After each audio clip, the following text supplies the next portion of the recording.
இயேசுவில் அன்புமிக்க சகோதர சகோதரிகளே, இந்த நாளிலே மிக அருமையான ஒரு தலைப்பு எடுத்திருக்கிறீர்கள்.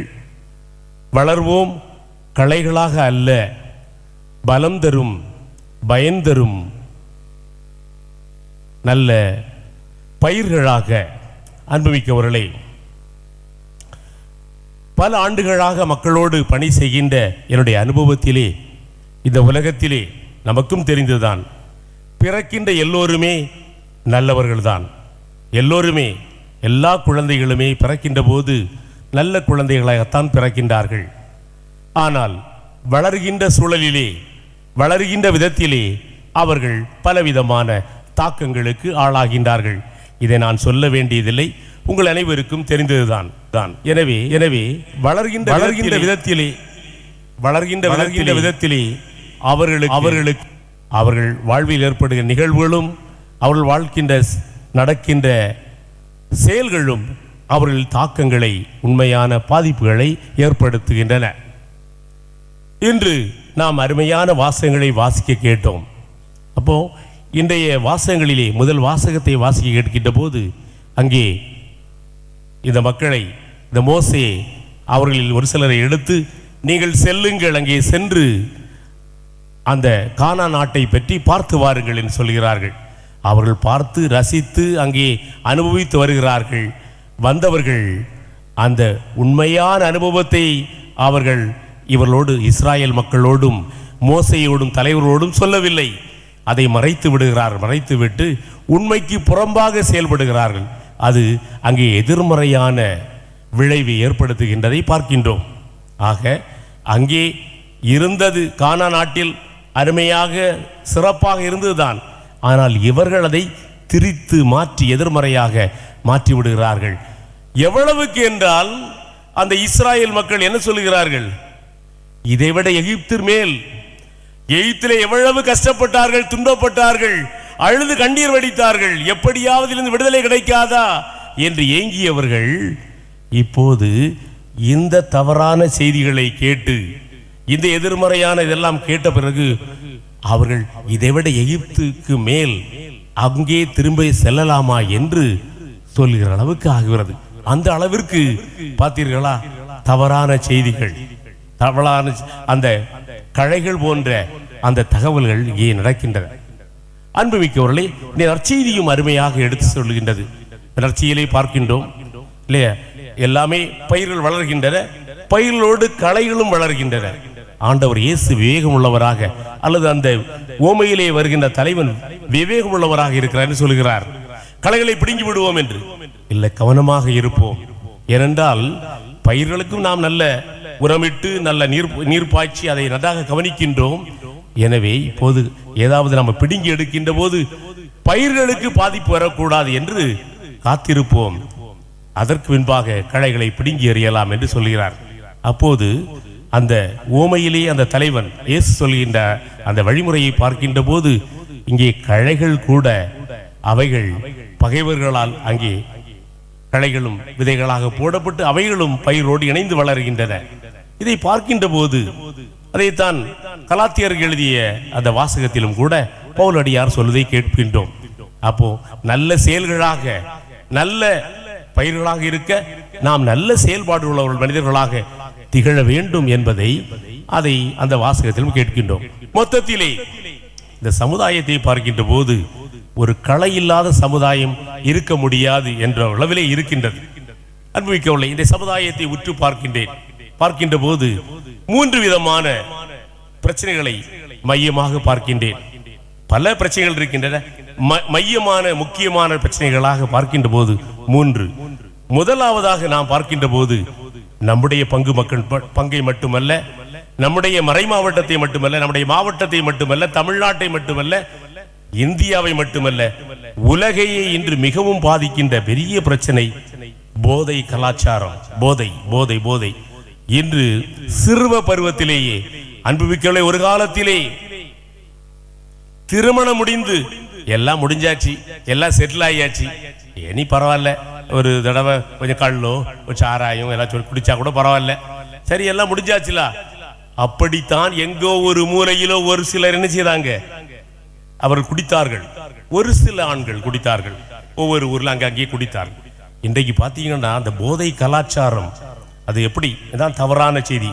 கலைகள் எப்படி கொஞ்சம் குடிச்சா நல்லதுதான், கொஞ்சம் குடிச்சா ஃபன் தான், டேஸ்ட் பண்ணா நல்லதுதான், டேஸ்ட் பண்ணா நல்லது, இது எல்லாம் நல்லா தானே இருக்கு, லைஃப் என்ஜாய் பண்ணலாமே, கொண்டாடலாமே, செலிப்ரேட் பண்ணலாமே, பார்ட்டிங்கிற மாதிரி ஒரு கலாச்சாரம் எல்லா இடம் இருக்கு. பார்த்தீங்களா, உங்களுக்கே தெரியும், திருமண வீடுகளிலே திருமணத்திற்கு அங்கே ஏற்பாடு நடக்கும். அங்கே ஒரு இடத்துல பார்த்தீங்கன்னா இன்னொரு பக்கத்தில் என்ன செய்யும், பார்ட்டி நடக்கும்.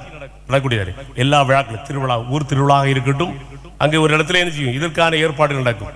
இப்படி இன்றைக்கு இந்த போதை கலாச்சாரம், போதை கலாச்சாரம், அதில் குறிப்பாக விதவிதமான மது வகைகள். இப்போ நம்முடைய மாவட்டத்திலே கஞ்சா, கஞ்சா மாவட்டம், கன்னியாகுமரி மாவட்டம் என்பதற்கு பதிலாக கஞ்சா மாவட்டம் என்கிறார்கள். கூலி, நான் சொன்னால் நம்புவீர்களோ நம்பவில்லையோ, நம்முடைய மறை மாவட்டத்திலே ஒரு கடற்கரை பங்கிலே அண்மையிலே என்னை அழைத்திருந்தார்கள். அங்கே உள்ள பிரைமரி ஸ்கூலிலே, தொடக்க பள்ளியிலே 3ஆம் வகுப்பு 4ஆம் வகுப்பு மாணவர்களே கூலிப் என்ற போதைப் பொருளை பயன்படுத்துகிறார்கள். அவங்களுக்கு எப்படி தெரியாது? அவங்களுக்கு போதைப் பொருளே தெரியாது. அந்த மாணவர்களை நான் சந்தித்து பேசும்போது அவங்க தந்தாங்க, நல்லா இருக்குன்னு சொன்னாங்க, என் ஃப்ரெண்ட்ஸ் தான் தந்தாங்க. ஃப்ரெண்ட்ஸ் யார் கொடுத்தாங்கன்னா அவங்களுக்கு மாணவர்களை வைத்தே, சிறுவர்களை வைத்தே, சிறுவர்களுக்கு என்ன செய்யறாங்க, போதைப் பொருளை கொடுக்குறாங்க. எப்படிப்பட்ட வியாபாரம் பாருங்க. அப்போ எப்படிப்பட்ட சமுதாயத்தை நோக்கி, நம்முடைய வருங்காலத்தை நோக்கி நம்முடைய சமுதாயம் போயிட்டு இருக்கு. 3ஆம் வகுப்பு மாணவர்களுக்கு மூளை பாருங்க, ஒரு 7-8 வயசு இருக்கும், அப்படிதானே? ஒரு 21 வயது வரை மூளை வளர்ந்து கொண்டே இருக்கும். ஒரு 3ஆம் வகுப்பு படிக்கின்ற மாணவன் அந்த போதை பொருளை பயன்படுத்தினால் அவனுக்கே தெரியாமலே அவனுடைய மூளை மழுங்கடிக்கப்படும், அப்படிதானே? அது மட்டுமல்ல, அந்த முன்மூளையானது மழுங்கடிக்கப்படும். சிந்திக்கக்கூடிய மூளை, பகுத்தறிவு மூளை. அதே நேரத்திலே ஆக்ரோஷமான மிருகத்தன்மை உள்ள மூளையும் நமக்கு இருக்கிறது, எல்லோருக்கும் இருக்கிறது.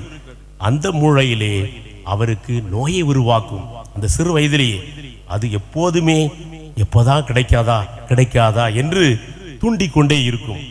அப்போ அந்த மாணவன் எப்படி படிப்பான், எப்படி தன்னுடைய கடமைகளை செய்வான்? அன்புமிக்கவர்களை இதை உணர்ந்து பார்க்க வேண்டும்.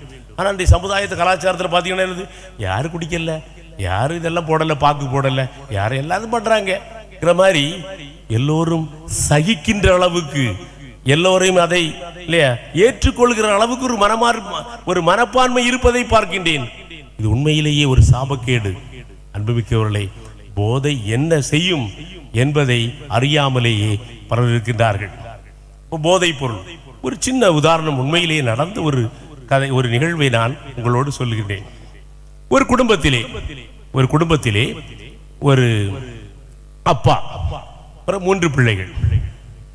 அப்ப அப்பா சின்னதிலேயே குடிக்க போய் குடிச்சு அவர் ரொம்ப பெரிய குடிகாரனாகி, அதுக்கே அவர் இதாகி, அவர் என்ன செய்யற, ஒரு நாள் அவருடைய கல்லீரெல்லாம் பாதிக்கப்பட்டு மருத்துவமனைக்கெல்லாம் போய் முடியாது என்று அவர் இறந்து விடுகிறார், செத்துறார். பிள்ளைகள் 3 சின்ன பிள்ளைகள் தான். மனைவி விதவியாகி விடுகிறார். இந்த பிள்ளைகள்லாம் அனாதைகள் ஆகிற மாதிரி இருக்கிறாங்க. அப்போ இந்த பிள்ளைகள்லாம் பொடிசுகள்லாம் அழுது, அம்மா ஏங்கி அழுறாங்க. அப்போ இந்த டெட் பாடியை வச்சிருக்கு, இல்லைதானே? உண்மையில் நடந்த நிகழ்வு தான். ஒரு எங்களுடைய முகாமிலே ஒருவர் சொன்ன கதை. அப்போ அந்த ஒய்ஃப் கடந்து அழுகுறா, எனக்கு என்ன இருக்கு, வாழ்க்கை இருக்கு, என்ன இருக்கு, இப்படி நீங்க குடிச்சே வாழ்க்கையெல்லாம் போயிட்டே, எனக்கு எங்கள் பிள்ளைகளுக்கு வாழ்க்கை என்ன ஆக போகுது, எங்களையும் நாங்களும் வேணா செத்துடலாம், அந்த மாதிரி எங்கேயும் அழுறாங்க. அந்த பையன், சின்ன பையன், 5ஆம் கிளாஸ் படிச்சுக்கிட்டு இருந்த பையன், அவன் அம்மாவுடைய கண்ணீரி தொட சொல்றான், அம்மா நான் உங்களை பார்த்துக்கிடுவோம்மா, நான் வளர்ந்து படிச்சு ஆளாகி உங்களை நல்லா பார்த்துக்கிடுவோம்மா, நான் தங்கச்சிமார் 2 தங்கச்சிமார் அவங்களையும் பார்த்துக்கிடுவோம்மா அப்படின்னு சொல்லி அந்த அப்பாவுடைய டெட் பாடியில சத்தியம் பண்ணி, அப்பா நாங்கெல்லாம் உன் மேல எவ்வளவு அன்பு வச்சிருந்தப்பா, நீ குடிச்சியே இப்படி இறந்துட்டியப்பா, எங்களுக்கு ஒரு அப்பா இல்லையே அப்படின்னு சொல்லிட்டு, ஆனால் அப்பா நான் அன்னை உன் மேல சத்தியம் பண்றேன், நான் எந்த போதைப் பொருளும் தொட மாட்டேன், நான் இருந்து அம்மாவையும் தங்கச்சி மாதிரியும் காப்பாற்றுவேன்னு சொல்றான், சத்தியம் பண்றான். சத்தியம் பண்ணி அம்மாவும் பார்க்குறேன், எல்லாம் போகிறாங்க. அப்புறம் அடக்கம் எல்லாம் முடியுது. இந்த பையன் வளர்ந்து வர்றான். 6ஆம் கிளாஸ், 7ஆம் கிளாஸ், 8ஆம் கிளாஸ், 9ஆம் கிளாஸ், 10, 11, 12. அவை போதை, எந்த போதை பொருளையும் எடுக்கக்கூடாது, எங்க அப்பா குடிச்சே இறந்திருக்கிறார் என்பதை தெளிவாக இருக்கிறான். ஏன்னா அவன் நேரடியாக பார்த்ததில்ல. 12ஆம் வகுப்பு மாணவர்கள் என்ன செய்யறாங்க, கலாச்சாரம் சோசியல் டே ஒரு நாள் என்ன செய்யறாங்க, காளிகேசம் என்ற பகுதிக்கு, அந்த காலத்தில் இப்போ அவ்வளோ பெரிய ஃபேமஸ் பிளேஸ் இல்லை, அந்த காலத்தில் அந்த பகுதிக்கு போகிறாங்க பிக்னிக். அதில் 2-3 நினைச்சுக்கிறான் கலைகள் சேர்த்து நினைச்சிருக்கானுவே பியர் வாங்கி வச்சிருக்கிறானு. இது மற்ற எல்லாருக்கும் தெரியாது. வாங்கி வச்சுட்டு என்ன செய்கிறான், அங்கே போய் எல்லாம் போய் தண்ணியில் குளிக்கும் போது சொல்கிறான்வே, ஏய் நம்ம எல்லாரும் 12th முடிக்கிறோம், நம்ம எல்லாரையும் கல்லூரிக்கு அங்கேயே படிக்க போகிறோம், அதனால நாங்கள் நம்ம எல்லாரும் என்ஜாய் பண்ணுறதுக்காக ஒரு தடவை ஜஸ்ட் ஒன் டைம் என்ஜாய் பண்ணுறதுக்காக பியர் வாங்கிட்டு வந்திருக்கோம். நம்ம எல்லாரும் என்ன குடிக்க போகிறோம், நம்ம எல்லாரும் ஃப்ரெண்ட்ஸ் சேர்ந்து குடிக்க போகிறோம், ஒரு தடவை தான். அப்போ ஒரு சிலர் முடியாதுங்கிறாங்க, இல்லை எல்லாரும் குடிக்கதான் செய்யும் போது மற்றவங்க எல்லாம் சம்மதிச்சிடுறாங்க. இவன் என்ன செய்யறான், ஐயோ நான் எங்க அப்பாவுடைய டெட் பாடிக்கு மேலேயே சத்தியம் பண்ணியிருக்கேன், நான் தொடவே மாட்டேங்கிறான். உடனே இவங்க என்ன சொல்றாங்க, பையன் மாதிரிலாம், அது எப்படி, யாருக்கும் தெரிய போறது இல்லை. உங்க அப்பா செத்து எவ்வளவு வருஷம் ஆச்சு, உங்க அம்மா யாருக்கும் தெரிய வராது. Just one day we are testing and tasting, அவ்வளவுதான். இன்னைக்கு ஒரு நாளும் பயத்தில் விட்டுருவோம், டோன்ட் வரி, யாருக்கும் தெரிய வராது. அப்படிதாரா சொல்றான். அவன் முடியவே முடியாங்கிறான். உடனே என்ன சொல்றாங்க, நீ அப்படி எங்களோட எடுக்காட்டா நீ போயிரு, இகோ, நாங்க எல்லாரும் என்ஜாய் பண்ண போறோம், நீ போ. இந்த பையன் பாக்குறாங்க, இருந்து எப்படி போக முடியும் தனியா, புரியுதா? பியர் பிரஷர் தான் சொல்லுவாங்க, தோழர்கள் சேர்ந்து வற்புறுத்துதல், இதான் போதை இன்றைய வளர்றது கலாச்சாரம் சீரழிவு காரணம். சொல்ல தயவு செய்து என்ன விட்டுருங்க, தயவு செய்து. அவன் சொல்றாங்க, எல்லாரும் சொல்றாங்க, நாங்க உங்க அப்பா போல குடிச்சு நீ சாகணும், உன் வாழ்வு அழிவன்னு சொல்லல, ஆனா இன்னைக்கு ஒரு நாளை எங்களோட என்ஜாய் பண்ணு சொல்றோம், ஜஸ்ட் ஒன் டே. இது கூட செய்யாட்டா நீ என்ன ஃப்ரெண்டு மேன், நீ என்ன வருது, இது கூட விளையாட்டா என்ன இருக்கு. உங்க அப்பாவை போட்டு நினைச்சுக்கிறாரு, அவரு குடிச்சு குடிச்சு குடிச்சு அவர் குடியாரா இருந்தாரு, நம்ம அப்படி இல்லை, ஒன் டே. இவ எவ்வளவோ சொல்லி பார்க்கறான், முடியாது. நீ கடைசியில் அப்படின்னா நீ போயிருன்னு சொல்லி அவங்க எல்லாம் சரி கோவப்பட தொடங்கிட்டாங்க. சரி இப்போ கடைசியில் பார்க்குற வேற வழியே இல்லை, என்ன செய்யறதுக்கு சொல்லி இவன் எடுத்துக்கொண்டே இருக்கான். அவன் எடுத்துக்க கூடாது, அப்படி இருந்தாலும் போயிருக்கணும், அங்கே இருந்து என்ன நடக்குதாலும் போயிருக்கணும், என்னை பொறுத்தவரையில் போயிருக்கணும். அவன் சரி அந்த சின்ன வயதில் அவன் செய்யறான், சரி எடுத்துறான், சரி நானும் கொஞ்சம் எடுக்கிறேன், எடுத்துறான். அன்புமிக்கவர்களே, மற்றவர்களுக்கு எல்லாம் என்ன ஆச்சோ தெரியாது, ஆனால் அன்று எடுக்க தொடங்கியவன் படிப்படியாக போய் போய் போய் போய் கடைசியில் அவனுடைய கல்லூரி படிப்பை அவன் முடிக்க முடியவில்லை. தன்னுடைய சகோதரிகளை எல்லாம் காப்பாற்றுவேன்னு சொல்ற, அவருக்கு வாழ்க்கையை காப்பாற்ற முடியவில்லை, அவனுடைய அம்மாவையும் காப்பாற்ற முடியல. அம்மா முந்தி இருந்த நிலைமையோட மோசமாகி வீடுகளில் பாத்திரம் தேய்க்கிறது, வீட்டு வேலை செய்து அவர்களுடைய வருமானத்தில் இவனை பராமரிக்க வேண்டிய சூழ்நிலைக்கு ஆகிவிட்டது. நான் சுருக்கமா சொல்றேன். ஏன் அப்படின்னா, இவன் போய் போய் கொண்டாட்டம்னு அன்னைக்கு விரும்பிய விரும்பாமலோ அந்த கலைகளெல்லாம் சேர்ந்து இவனை அந்த பயிரை பாழாக்கியது. அது தொடர்ந்து என்ன செய்யுது, கொண்டாட்டத்தில் போய் அவனுக்கு பொழுதுபோக்கு மாதிரி ஆகி, பொழுதுபோக்கு ஒரு பழக்கமாகி, பழக்கம் அவனுக்கு நோயாகி விட்டது. எங்கே நோயாகியது, உடம்பில் எங்கே நோயாகியது, மூளையில் நோயாகியது. பிறகு அவனுக்கு அந்த போதை மது இல்லாமல் அவனால் இருக்க முடியவில்லை. அவனுடைய அப்பாவை விட மோசமான நிலைக்கு ஆகிறான். இதை யார் சொன்னது? அவனே எங்களுடைய போதை நோய் நல சிகிச்சை முகாமிலே சொன்னியது. இது ஏன் சொல்றேன்னா, அப்போ இன்னைக்கு கலைகள் நிறைய இருக்கக்கூடிய கலைகள், நண்பர்கள் என்ற பாணியிலே, தோழர் என்ற பாணியிலே அவர் என்ன செய்யறாங்க, நீ எடுத்தாகணும். இப்ப இங்க இருக்கிறவங்க கூட நான் நீங்க யாரும் பதில் சொல்ல வேண்டியதில்லை. அது சிறாரா இருக்கட்டும், இளைஞர்களா இருக்கட்டும், பெரியவர்களா இருக்கட்டும், உங்களிடம் எத்தனை பேர் மற்றவங்க சொல்லியிருப்பாங்க, ட்ரை பண்ணி பாருடா, டேஸ்ட் பண்ணி பாருங்க. பெரியவங்களே இங்க எல்லாரும் தான் சொல்றேன், எத்தனை பேர் சொல்லுவாங்க. ஈவன் இப்போ பிள்ளைகள் பெண்கள்ட்டையும் கேட்கறாங்க, அப்படிதானே, கேர்ள்ஸ் எத்தனை பேர் அப்படிதான் செய்யறாங்க. என்ன செய்யறாங்க, பாய்ஸ் மட்டுமா ஃபன், நமக்கு வேண்டாமா ஃபன் அப்படின்னு. இது போதை கலாச்சாரம் இன்னைக்கு என்ன செய்யுது, இன்னைக்கு சொல்றாங்க. அன்புமிக்க சகோதர சகோதரிகளை, போதை கலாச்சாரம் ஆண்கள் மத்தியில் ரொம்ப அதிகமாக இருக்கிறது, மிக வேகமாக பெண்கள் மத்தியில் பரவி கொண்டிருக்கிறது, வேகமாக பரவி கொண்டிருக்கிறது. நான் யதார்த்தமாக பேசுகிறேன். அப்போ போதைங்கிறது எல்லாரும் விரும்பி தேடி போறதில்லை, புரியுதா? போதை கலாச்சாரம் அது போதை பொருளாக இருந்தால்தான். அது ஊடகங்கள் எடுத்துக்கிடுங்க. இன்னைக்கு அருமையாக இந்த சொன்னாங்க, மன்னிப்பு, இதெல்லாம் ஊடகத்தை பற்றி மையமா சொன்னாங்க. ஊடக மன்னிப்புகளை, ஊடகத்தை பற்றி உங்களுக்கு தெரியணுமா இல்லையா? அதுக்கு பேர் என்னது, இன்டர்நெட்டுக்கு எல்லாம் தமிழ்ல என்னது, வலைதளம். அப்படிதானா, வலைதளம். கடலுக்கு போறாங்கல்ல மீன் பிடிக்க, எது வச்சிருப்பாங்க, எதை வச்சு மீன் பிடிப்பாங்க, வலையை வச்சு மீன் பிடிப்பாங்க. மீன் வலையில மாட்டி வர தானே வலைத்தளம். அவன் எதுக்கு வச்சிருக்கான்? நம்மள மாதிரிப்பட்ட ஆளுகள் போய் அங்க மாட்டி இருச்சு, அதை வச்சு அவனு என்ன செய்யறாங்க? ஒரு கேம் விளையாடுறீங்க, கேம் விளையாடிட்டே இருக்கிறீங்க, அது யாருக்கு பணம் கிடைக்கிறது? ஒரு படத்தை பார்க்கிறோம், அதை பார்க்கிறோம், இதை பார்க்கிறோம், அதை பார்க்கிறது எல்லாமே அவர்களுக்கு வருமானம் கிடைக்கிறது. அன்புமிக்கவர்களை, உண்மையை சொல்லுகிறேன், எப்படி கஞ்சா அந்த இதெல்லாம் மதுவில எல்லாம் போதைப் பொருளை கலக்குறாங்களா இல்லையா? வரும் அந்த மதுவில வேற கலக்குறாங்க, மாத்திரையை கலக்குறாங்க. அதே போல இந்த ஊடகங்கள் இருக்குதுங்களா? இப்ப என்ன பாருங்க, நம்ம ஆண்கள் பெண்கள்லாம் இருக்கிறோம், ஒரு கவர்ச்சி ஆபாசம் இருக்காங்க. எவ்வளவு பெண்கள் இருக்கும், ஏதாவது கவர்ச்சி ஆபாசம் இருக்காங்க. ஆனால் ஊடகத்தில் இப்படியா காட்டுவாங்க? அன்புமிக்கவர்களை சொல்லுங்கள், இப்படியா காட்டுவாங்க? அப்ப அவன் என்ன செய்யறான்?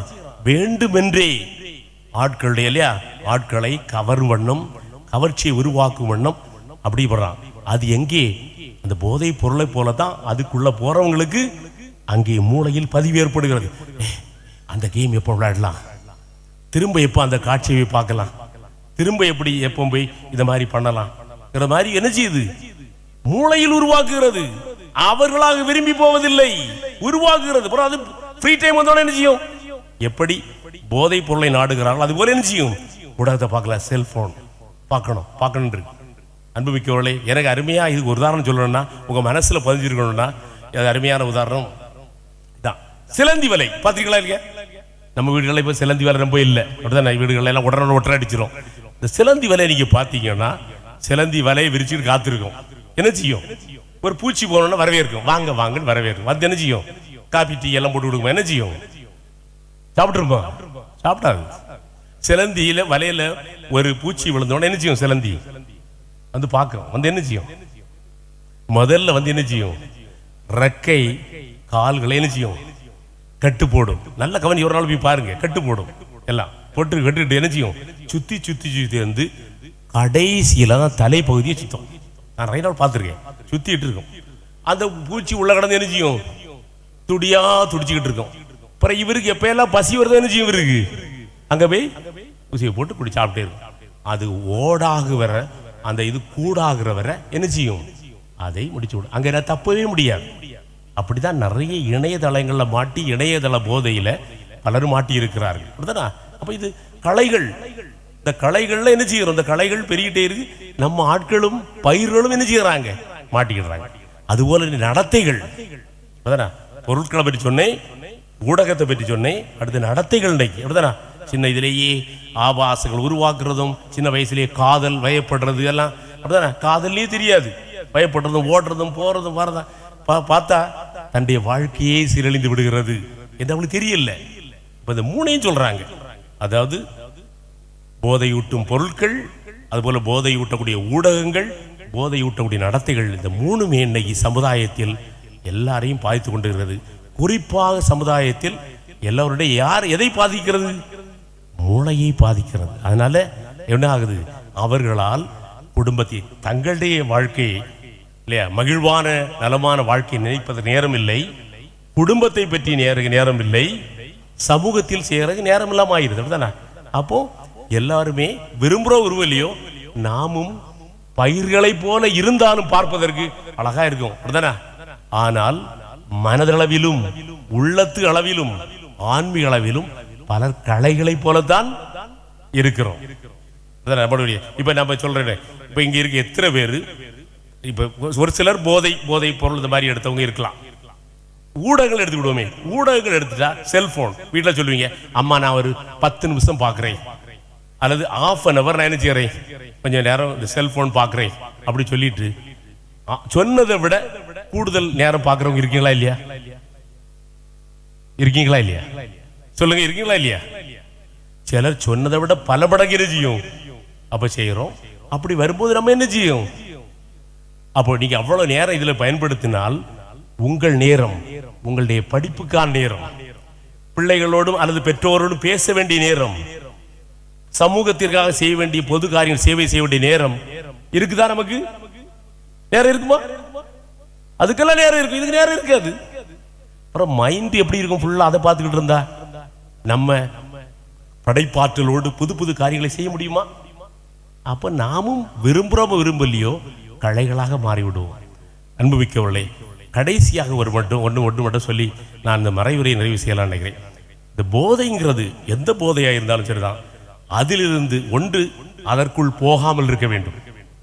போகாமல் இருக்கணும், கண்டிப்பா போகாம தான் இருக்கணும்.